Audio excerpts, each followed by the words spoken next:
High my tears, இன்றைக்கி நம்ம என்ன பார்க்க போகிறோம்னா 10th ஸ்டாண்டர்ட் தமிழ் இயல் 3 உள்ள செய்யுள், உரைநடை, துணைப்பாடம், இலக்கணம் இது எல்லாமே இன்றைக்கி நம்ம பார்க்க போகிறோம். மொத்தம் 71 வினாக்கள் பார்க்க போகிறோம். இப்போ 10th பொறுத்த வரைக்கும் 10th தமிழ்லேருந்து எந்த ஒரு வினா வந்தாலுமே நம்ம மிஸ் பண்ணாமல் கரெக்டாக அட்டன் பண்ணிடலாம். நம்ம இந்த போடுற வீடியோ எல்லாத்தையுமே கண்டினியூஸாக படிச்சிங்க. இதுக்கு முன்னாடி நம்ம போட்ட வீடியோவும் இருக்குது. நம்ம எக்ஸாம் டயத்தில் நம்ம போட்டோம் இல்லையா, குரூப் 2 குரூப் 4க்கெலாம் அந்த வீடியோவும் இருக்குது. நம்ம ப்ளேலிஸ்ட்டில் போய் படிச்சிக்கிங்க, சரியா?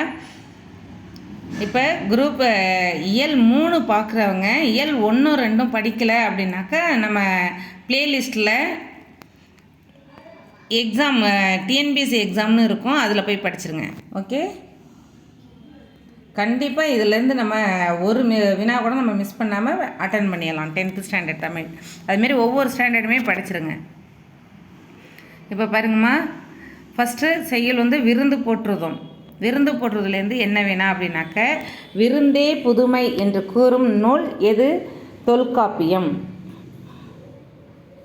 தொல்காப்பியம். அடுத்த வினா பாருங்கள், திருவள்ளுவர் விருந்தோம்பலை எந்த இயலில் வலியுறுத்தியுள்ளார்? விருந்தோம்பல் இருக்கு இல்லையா, விருந்தோம்பல் நம்ம தமிழர்களுடைய பண்பாடே விருந்தோம்பல் தான். வந்தவங்கள முதல்ல நல்லா உபசரிச்சுட்டு அப்புறம் தான் நாம் சாப்பிட்றதுங்கிறது நம்ம தமிழர்களுடைய பண்பாடு. அது எந்த இயலில் வலியுறுத்தியிருக்கிறார் அப்படின்னு கேட்டிருக்காங்க. இல்லறவியல். அடுத்த வினா, தொல்லோர் சிறப்பின் விருந்தெதிர்கோடலும் இழந்த எண்ணெய் என்ற அடிகள் இடம்பெற்ற நூல் எது அப்படின்னு கேட்டிருக்காங்க. சிலப்பதிகாரம். அடுத்த வினா பாருங்க, தொல்லோர் சிறப்பின் விருந்தெதிர்கோடலும் இந்த இழந்த எண்ணெய் என்று யார் வலியுறுத்துகிறார்? இது போன வினா, இடம்பெற்ற நூல். இது யார் வலியுறுத்துகிறார்ன்றிருக்கு? கண்ணகி. நெக்ஸ்ட்டு பாருங்கள், கல்வியும் செல்வமும் பெற்ற பெண்கள் விருந்தும் ஈகையும் செய்வதாக என்று குறிப்பிட்டுள்ளார். யார் குறிப்பிட்டுள்ளது? கம்பர். விருந்தினரும் வறியவரும் நெருங்கி உண்ண மேன்மேலும் முகமலரும் மேலோர் போல என்று கூறும் நூல் எது? கலிங்கத்து பரணி. விருந்தோம்பலை எல்லா நூல்லையுமே எல்லா ஆசிரியர்களுமே நமக்கு வலியுறுத்தியிருக்காங்க பாருங்கள். அடுத்த வினா, உண்டால் அம்ம இவ்வுலகம் இந்திரர் அமிழ்தம் இயைவதாயினும் இனிது என தமியர் உண்டலும் இலரே என்று தனித்து உண்ணாமை பற்றி, அதான் நம்ம மட்டுமே ஃபஸ்ட்டு போய் சாப்பிடக்கூடாது, அதான் தனித்து உண்ணாமை பற்றி கூறும் நூல் எது? புறநானூறு. உண்டால் அம்மை இவ்வுலகம் இந்திரர் அமிழ்தம் இயைவதாயினும் இனிது என தமியர் உண்டலும் இலரே என்று குறிப்பிட்டவர் யார்? அது கூறும் நூல். இது குறிப்பிட்டவர் யார்? கடலூர் மாய்ந்த இளம்பெரும் வழுதி. கடலூர் மாய்ந்த இளம்பெரும் வழுதி.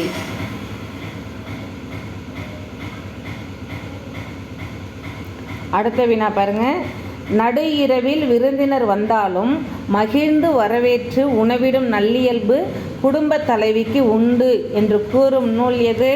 நற்றிணை. விருந்தினரை வழி அனுப்பும் போது 7 அடி நடந்து சென்று வழி அனுப்பினர் என்பதை கூறும் நூல் எது? பொருநராற்றுப்படை. விதைத்துவிட்டு வந்த நெல்லை அறுத்து பின் சமைத்து விருந்து படைத்தவர் யார்? இளையான்குடி மாறநாயனார். நெய்தல் நிலத்தவர் பாணர்களை வரவேற்று குழல் மீன் கறியும் பிறவும் கொடுத்தனர் என்று கூறும் நூல் சிறுபானாற்றுப்படை. இல்லத்தில், இது எல்லாமே நமக்கு விருந்தோம்பல்லேருந்து தான் வரும். இல்லத்தில் பலரும் நுழையும். இருமா, அடுத்து இந்த வினா விட்டுட்டோம் பாருங்க.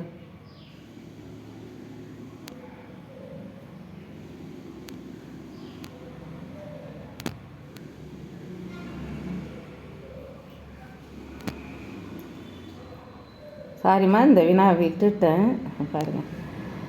இல்லத்தில் பலரும் நுழையும் அளவிற்கு உள்ள பெரிய வாயிலை இரவில் மூடுவதற்கு முன்னர் உணவு உண்ண வேண்டியவர்கள் யாரேனும் உளனரா என்று கேட்கும் வழக்கம் இருந்ததை எந்த நூல் கூறுகிறது? நல்லா பார்த்துக்குங்க.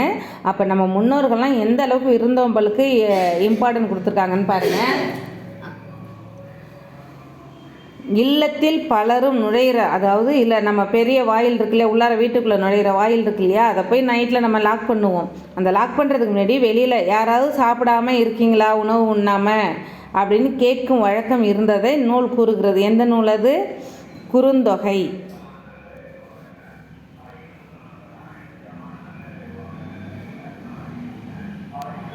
மருந்தே ஆயினும் விருந்தோடு உண் என்று கூறியவர் ஔவையார். வாழை இலை விருந்து விழாவை ஆண்டுதோறும் கொண்டாடி வரும் தமிழ்ச் சங்கம் மினசோட்டா தமிழ்ச் சங்கம். அடுத்த வினா பாருங்க. அல்லில் ஆயினும் விருந்துவரின் உவக்கும். அடுத்து நமக்கு பொறுத்துக்க கொடுத்துருக்காங்க. செய்யுள் அடியும் அந்த செய்யுளுடைய பெயரும் கொடுத்துருக்காங்க. இப்போ பாருங்கள், அல்லில் ஆயினும் விருந்துவரின் உவக்கும், காலின் 7 அடி பின் சென்று, குரல் வணங்கு விதைத்தினை உரல்வாய் பெய்து, இந்த மாதிரி கொடுத்துருக்காங்க இல்லையா. இப்போ இதில் அல்லில், நான் ஏற்கனவே உங்களுக்கு ஃபஸ்ட்டு இயல் ஆரம்பிக்கும் போதே சொல்லியிருக்கேன் செய்யுள் எப்படி படிக்கணும்னு. நம்ம மனப்பாட செயல் மட்டும் இல்லாமல் செய்யுள், எல்லா செய்யுளோடைய ஒவ்வொரு ஸ்டான்ஸாக 4 லைன் 6 லைனாக இருக்கும் இல்லையா, அதில் மொதல் வார்த்தை படிச்சுட்டு அந்த செய்யுளுடைய பெயர், செய்யுளின் ஆசிரியர் நல்லா படிச்சிங்கன்னு சொல்லியிருக்கேன். அதான் இப்போ கொடுத்துருக்காங்க பார்த்தீங்களா. இப்போ இதை படிச்சிருந்தா தானே நமக்கு தெரியும். அல்லில் ஆயினும் விருந்துவரின் உவக்கம் அப்படிங்கிறது நற்றிணை. அடுத்த வினா பாருங்க. அடுத்தது காலின் 7 அடி பின் சென்று அப்படிங்கிறது பொருணராற்றுப்படை. இப்போ தான் நம்ம அங்கே பார்த்தோம் இல்லையா. இது எல்லாமே நம்ம பார்த்ததுலேயே தான் அங்கே பொறுத்து கொடுத்துருக்காங்க. குரல் வணங்கு விதைத்தினை உரல்வாய் பெய்து சிறிது புறப்பட்டன்றோ இழல் அப்படிங்கிறது புறநானூறு. பலர்புக வாயில் அடைப்ப கடவுணர் வருவீர் உளரோ, இது இப்போ லாஸ்ட்டாக பார்த்த கேள்வி. குறுந்தொகை. அடுத்த வினா பாருங்க. காசி காண்டம் செய்யுள் நமக்கு காசி காண்டம். காசி நகரத்தின் பெருமைகளை கூறுகின்ற நூல் எது? காசி காண்டம். அதிவீரராமன், இது நல்லா ஞாபகம் சொல்லலாம். காசி காண்டம் நூல்னாலே நமக்கு காசி நகரத்தின் பெருமைனாலே காசி காண்டம் தான். காசி காண்டத்தின் ஆசிரியர் யார்? நமக்கு அதிவீரராம பாண்டியர். காசி காண்டத்தின் ஆசிரியர் அதிவீரராம பாண்டியர். இப்போ அதிவீரராம பாண்டியரின் மற்றொரு நூல் என்னன்னு கேட்டிருக்காங்க. அது வெற்றி வேட்கை. நம்ம காசி காண்டம் மட்டும் இல்லாமல் இன்னொரு நூல் எழுதினது வெற்றி வேட்கை. வெற்றி வேட்கைக்கு இன்னொரு பெயர் இருக்குது. அது என்ன அப்படின்னா நருந்தொகை. வெற்றி வேட்கையின் மறுபெயர், ஏறு பெயர் நருந்தொகை.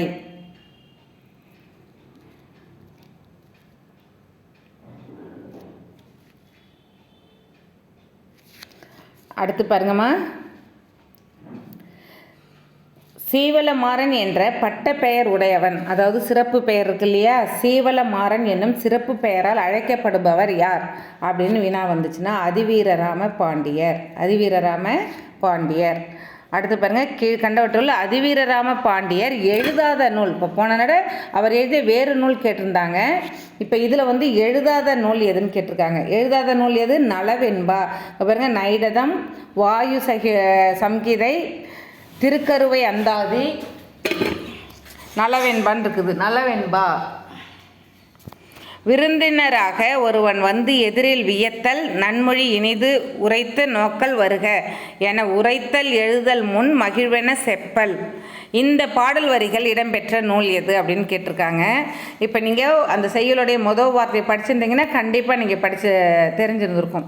உங்களுக்கு புக்கு இல்லை அப்படின்னாக்க என்கிட்ட சொன்னால் கூட நான் உங்களுக்கு செய்யுளுடைய ஒவ்வொரு செய்யுளுக்கும் போட்டு விட்டுருவேன். உங்களுக்கு வகுப்பில் 10th ஸ்டாண்டர்ட் 9th ஸ்டாண்டர்ட் எந்த ஸ்டாண்டர்ட் உங்களுக்கு செய்யுள் வேணும்னு சொல்கிறீங்களோ அதை நான் போட்டு விட்டுருவேன். விருந்தினராக ஒருவன் எதிரில் வைத்தல். இப்போ விருந்தினனாக ஒருவன் இருக்குது. அப்போ இதை பார்த்ததுமே நீங்கள் என்ன செஞ்சுக்கலாம்? காசி காண்டம் அப்படிங்கிறத நம்ம சூஸ் பண்ணிடலாம். நன்மொழி என்பது இலக்கண குறிப்புன்னு கேட்டிருக்காங்க. நன்மொழி, நன்மை கூட்டல் மொழி அப்படின்னு இருக்குது. அப்போ நன்மை கூட்டல் மொழின்னா பண்பு தொகை. இதெல்லாம் நம்மளுடைய இலக்கண குறிப்பு வகுப்பில் போய் படிச்சிங்கன்னா உங்களுக்கு தெரிஞ்சிடும். இலக்கண குறிப்பை 2 கிளாஸ் 3 கிளாஸ் போட்டிருக்கேன். அடுத்து பாருங்கள். செப்பல் என்னும் சொல்லின் பொருள். செப்பல் என்னும் செப்புதல் அப்படின்னா என்ன? செப்பு அப்படின்னு சொல்லுவாங்க. தூய தமிழில் பேசினாக்க செப்பு அப்படின்னு சொல்கிறோம். அப்படின்னா என்னது? பேசுதல். செப்புனா பேசுதல். அடுத்த வினா பாருங்கள். அதிவீரராம பாண்டியர் எழுதிய புராண நூல்கள் எது எது அப்படின்னா லிங்க புராணமும் கூர்ம புராணமும். அடுத்த வினா பாருங்கள். வெற்றி வேட்கை நூலின் வேறு பெயர். இப்போ வெற்றி வேட்கை வந்து அதிவீர ராம பாண்டியர் எழுதியது, அதோடைய வேறு பெயர் என்ன அப்படிங்கிறது ஏற்கனவே வந்த வினாவே திரும்ப நான் எடுத்து வச்சுருக்கேன், கவனிக்காமல் பார்த்துங்க. ஸோ 1க்கு 2 இடம் படிச்சிங்கன்னா உங்களுக்கு மெமரி தானே, சரியா? அடுத்து பாருங்கள், அதிவீரராம பாண்டியருக்கு வழங்கும் வேறு பெயர் சீவலராமர். இதை தான் நம்ம வந்து அங்கே இதை வந்து வினாவிலையும் அதை ஆன்சர்லையும் பார்த்தோம். இப்போ இதை அப்படியே மாற்றி கொடுத்துருக்காங்க பாருங்க. அடுத்து, விருந்தினனாக ஒருவன் வந்து எதிரில் வியத்தல். இத்தொடரின் பொருள் என்ன அப்படின்னாக்க மதித்தல். அடுத்து வந்து மலைப்பாடு கடாமா செய்யுள் வந்து மலைப்பாடு கடாம். இது வந்து 10 பாட்டு நூல்களில் ஒன்று. பாருங்க, 10 பாட்டு நூல்களில் ஒன்று மலைப்பாடு கடாம். மலைப்பாடு கடாமின் வேறு பெயர் என்ன? மலைப்பாடு கடாமின் வேறு பெயர் என்ன? இதெல்லாம் வந்து உங்களுக்கு நூலின் சிறப்பு பெயர்கள், ஆசிரியரின் அடைமொழிகள்லாம் நம்ம தனியாக வகுப்பில் போட்டிருக்கோம். நம்ம சேனலோடைய ப்ளேலிஸ்ட்டில் போய் படிச்சிருங்க. டிஎன்பிஎஸ்சி குரூப் 2 இருக்கும், டிஎன்பிஎஸ்சி எக்ஸாம் இருக்கும், நார்மலாக தமிழ்னு இருக்கும், எல்லாத்துலேயுமே போய் படிச்சிருங்க. மலைப்பாடு கடாமின் வேறு பெயர் என்ன? கூத்தராற்று படை. மலைப்பாடு கடாமின் வேறு பெயர் என்ன? கூத்தராற்று படை. மலையை யானையாய் உருவகம் செய்து மலையில் எழும் பல வகை ஓசை என்று விளக்கும் நூல் எது? மலைப்பாடு கடாம்.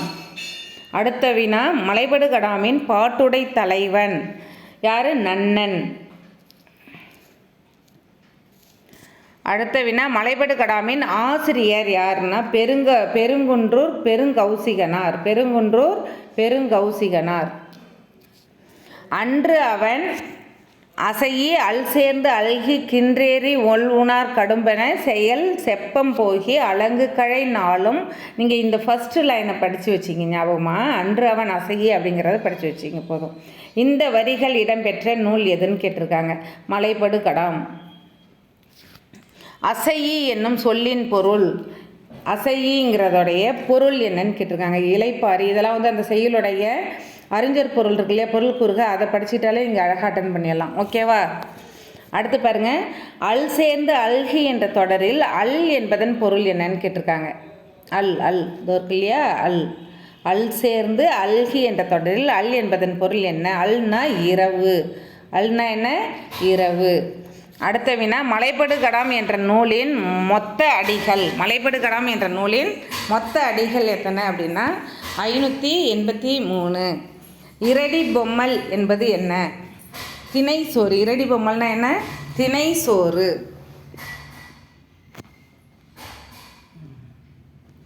அடுத்து, கோபல்லபுரத்து மக்கள். கோபல்லபுரத்து மக்கள் வந்து நமக்கு துணைப்பாடம்.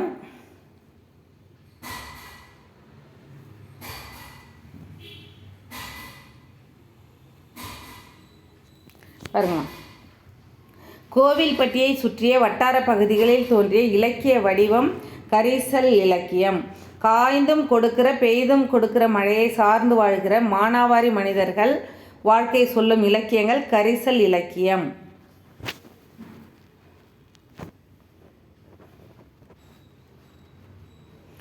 கரிசல் மண்ணின் படைப்பாளி யார்? அதாவது கரிசல் மண்ணின் படைப்பாளி கி ராஜநாராயணன். கரிசல் மண்ணின் அந்த ஆசிரியர் பேர் தான் கி ராஜநாராயணன். அவருக்கு முன் எழுத தொடங்கியவர் யாருன்னு கேட்டிருக்காங்க. கு அழகிரிசாமி. 1991ஆம் ஆண்டிற்கான சாகித்ய அகாதமி பரிசினை பெற்ற நூல் எது அப்படின்னு கேட்டிருக்காங்க. கோபல்லபுரத்து மக்கள். பாய்ச்சல் என்பதன் பொருள் என்ன? பாய்ச்சல் என்பதன் பொருள் என்னன்னு கேட்டிருக்காங்க.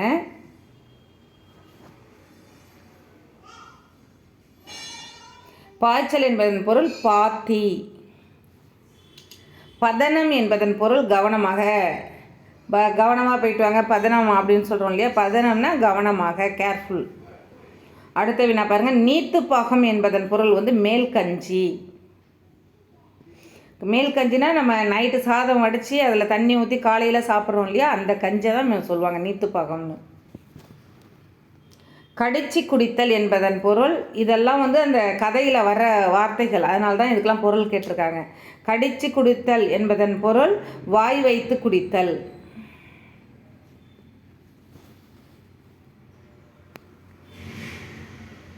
அடுத்து பாருங்கம்மா, மகுளி என்பதன் பொருள். மகுளி என்பதன் பொருள் சோற்று கஞ்சி. வரத்துக்காரன் என்பதன் பொருள் புதியவன். புதியவராக தானே அவர் வருவார், அன்னமையாவுடைய அந்த ஒரு இளைஞன் வருவார் இல்லையா, அவர் புதியவன் அன்னமையாவுக்கு. அதனால் இது வரத்துக்காரன் அப்படின்னு சொல்லுவாங்க, இது புதியவன். சடைத்து புளித்து என்பதன் பொருள் சலிப்பு. அழுக்கம் என்பதன் பொருள் அழுத்தம். தொலைவட்டையில் என்பதன் பொருள் தொலைவில். அடுத்து இலக்கணம். இயல் 3 உள்ள இலக்கணம் தொகாநிலை தொடர்கள். இயல் 2 தொகைநிலை பார்த்தோம், இப்போ இயல் 3 தொகாநிலை.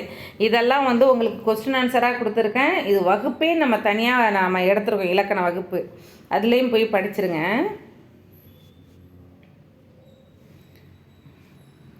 ஒரு தொடர்மொழியில் இரு சொற்கள் இருந்து அவற்றின் இடையில் சொல்லோ உருபோ இல்லாமல் அப்படியே பொருளை உணர்த்துவது தொகாநிலை தொடர். தொகைநிலை தொடர் எத்தனை வகைப்படும்? தொகாநிலை தொடர் எத்தனை வகைப்படும்? 9 வகைப்படும். எழுவாயுடன் பெயர், வினை, வினா ஆகிய பயனிலைகள் தொடர்வது எழுவாய் தொடர். இப்போ அடுத்த வினா பாருங்கள். பின்வருவனவற்றுள் எது எழுவாய் தொடர்னு கேட்டிருக்காங்க. நண்பா எழுது அப்படிங்கிறது இனியன் கவிஞர். அன்பால் கட்டினார் கேட்ட பாடல். நல்லா பாருங்கள், நண்பா எழுதுனா விழி, அன்பால் கட்டினார்னா வேற்றுமை உருபு. இப்போ கேட்ட பாடல்னா பெயரச்சம். இப்போ இதில் இனியன் கவிஞர் அப்படிங்கிறது தான் நமக்கு என்னது எழுவாய். இனியன்கிறது நமக்கு எழுவாய். அப்போ இனியன் கவிஞர் தான் சரியான விடை.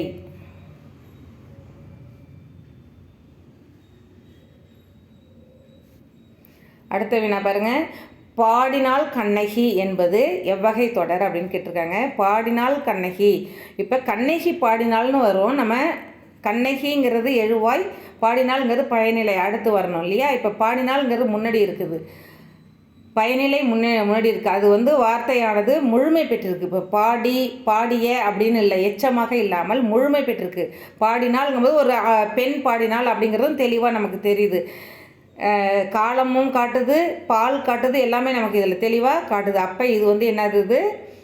வினை முற்று. அந்த வினையானது பாடு அப்படிங்கிற வினையானது முற்று பெற்றிருக்கு. அப்போ அது வினை முற்று தொடர்.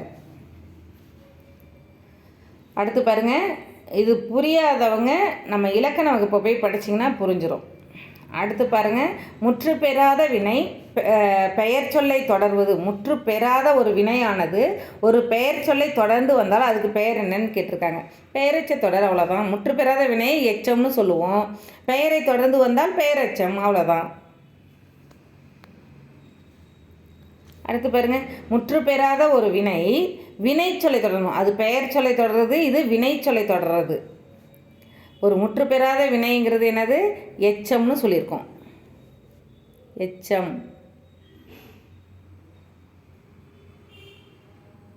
எச்சம்.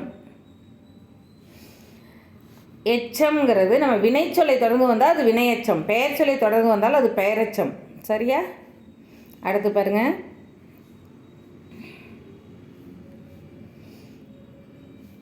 வேற்றுமை உருபுகள் வெளிப்பட அமையும் தொடர்கள் என்ன அப்படின்னு கேட்டிருக்காங்க. வேற்றுமை உருபுகள் வெளிப்பட நமக்கு தெளிவாக இது வேற்றுமை உருபு இதில் இருக்குங்கிறது நமக்கு கண்ணுக்கு எதுக்க தெரியும். அந்த தொடர்கள் வெளிப்பட, வேற்றுமை உருபுகள் வெளிப்பட அமையும் தொடர்கள் என்ன அப்படின்னு கேட்டிருக்காங்க. அப்போ வேற்றுமை தொடர்கள், அவ்வளோதான். வேற்றுமை உருபு வெளில வந்தால் அது வேற்றுமை தொடர்கள். அடுத்த வினா பாருங்கள். மற்று கூட்டல் ஒன்று ஈக்குவல் டு மற்றொன்று என்பது எவ்வகை தொடர்னு கேட்டிருக்காங்க. மற்றொன்று இது இடைச்சொல் தொடர். இது ரெண்டுத்தையும் நமக்கு இது புணர்ச்சி இதில் போய் பார்த்தோம்னா நமக்கு புரியும். மற்றொன்றுங்கிறது இடைச்சொல் தொடர். அடுத்து பாருங்கள். உரிச்சொல் தொடரை தேர்ந்தெடுத்து எழுதுக.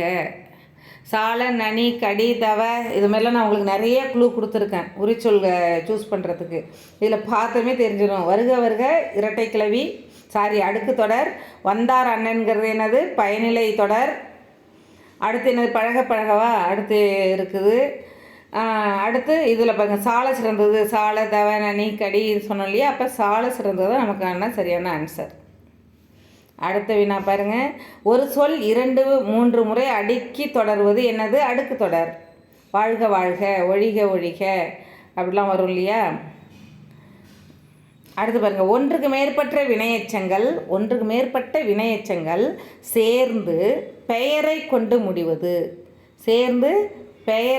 முடிவது கூட்டு நிலை பெயரெச்சம். ஒன்றுக்கு மேற்பட்ட வினையெச்சங்கள், இதுதான் இதில் குழுவே. ஒன்றுக்கு மேற்பட்ட வினை எச்சங்கள் பெயரை கொண்டு முடிந்தால் அது கூட்டு நிலை பெயரெச்சம்.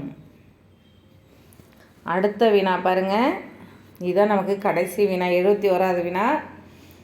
கூட்டுநிலை இதில் இருக்கிறதுல எது இப்போ கூட்டுநிலை பெயரெச்சம்னா என்னென்னு உங்களுக்கு டெஃபினேஷன் படித்தாச்சு. இப்போ இதில் எது எக்ஸாம்பிள் கொடுத்துருக்காங்க, நீங்கள் அதை சூஸ் பண்ணணும். கேட்ட பாடல்னால் பெயரெச்சம் தனியாகவே இருக்குது. இதில் கூட்டே இல்லை. படித்தங்கிறதும் பெயரெச்சம் தான், வடித்தங்கிறதும் பெயரெச்சம் தான். ஆனால் இதில் என்ன இருக்குது, சொல்லத்தக்க செய்தின்னு இருக்கு இல்லையா, சொல்லத்தக்க செய்தி. அப்போ இதுதான் நமக்கான கூட்டுநிலை பெயரெச்சம். ஒன்றுக்கு மேற்பட்ட வினையெச்சங்கள்னு சொல்லியிருக்காங்க இல்லையா, அப்போ இதுதான் நம்மளுடைய வினா ஆன்சர். நல்லா படிச்சிங்கம்மா. இப்போ இந்த எக்ஸாம் இப்போ வரப்போகிற 2025 எக்ஸாமில் நம்ம எல்லாமே தமிழில் 100 வினாவுமே நம்ம தமிழை ஃபுல்லாக ஒரு கொஸ்டின் கூட விடக்கூடாதுங்கிற ஒரு வெறித்தனத்தோடு படிக்க போகிறோம். ஃபுல் மார்க் எடுக்க போகிறோம். சரியா? உங்களுக்கு என்ன சந்தேகம் இருந்தாலும் கமெண்ட்டில் கேளுங்க, கண்டிப்பாக நான் உங்களுக்கு கிளியர் பண்ணிடுறேன். தேங்க்யூ. All the best.